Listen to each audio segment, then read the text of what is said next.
அபரகம் வணக்கம். ஒரே நாளில் 2 முறை தங்கம் இன்று உயர்ந்திருக்கிறது. காலையில் 160 ரூபாய் ஒரு சவரனுக்கு உயர்ந்து 1,16,800 ரூபாய்க்கு விற்பனையானது. தற்போது மீண்டும் தங்க விலை உயர்ந்திருக்கிறது. சவரனுக்கு 1,520 ரூபாய் உயர்ந்து தற்போது 1,18,320 ரூபாய்க்கு விற்பனையாகிறது.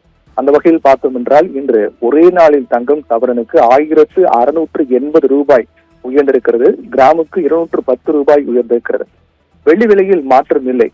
10ஆம் தேதி என்று 3 லட்சம் ரூபாய் ஒரு கிலோ பார் வெள்ளி விற்பனையானது. அதேதான் இன்று காலையும் தற்போதும் அப்படியே தொடர்கிறது. வெள்ளி விலையில் மாற்றம் இல்லை என்பது ஒரு சாதகமான அம்சமாக பார்க்கப்பட்டாலும் கூட நீண்ட நாட்களுக்கு பிறகு 2 முறை தங்க விலையில் மாற்றம் ஏற்பட்டிருக்கிறது. இதற்கு முன்பாக கடந்த 6ஆம் தேதி என்று காலையில் 1,600 ரூபாய் குறைந்து பிற்பகல் 1,040 ரூபாய் உயர்ந்தது. காலையில் குறைந்து பிற்பகல் உயர்ந்தது. 2 முறை 6ஆம் தேதி என்று மாற்றம் ஏற்பட்டது.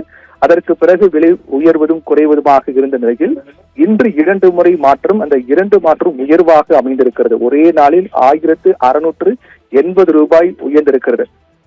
9ஆம் தேதி என்றுதான் 1,840 ரூபாய் உயர்ந்தது. அதற்கு பிறகு நேற்று 560 ரூபாய் குறைந்தது. இன்று காலை 160 ரூபாய் உயர்ந்தது. இப்படியாக நேற்று இன்று காலை வரையில் ஒரு சராசரியாக விலை அதிரடியாக இல்லாமல் வழக்கம் போல விலை உயர்வு குறைவாக இருந்த நிலையில் தற்போது 1000 ரூபாய்க்கு மேல் விலை உயர்ந்திருப்பது என்பது மீண்டும் அதிரடியாக விலை உயர தொடங்கியிருக்கிறதா என்ற கேள்வி எழுப்பியிருக்கிறது. ஆனால் அதே சமயத்தில் வெள்ளி விலையில் மாற்றம் இல்லை என்பதும் ஒரு சாதகமான அம்சமாக பார்க்கப்படுகிறது. இப்படியாக ஒரே நாளில் 1,680 ரூபாய் விலை உயர்ந்திருப்பதும் அதன் தொடர்ச்சியாக அடுத்தடுத்த நாட்களில் தங்கம் விலை மீண்டும் உயருமா என்ற கேள்வி எழுப்பியிருக்கிறது. தகவலுக்கு நன்றி பிரவீன்குமார்.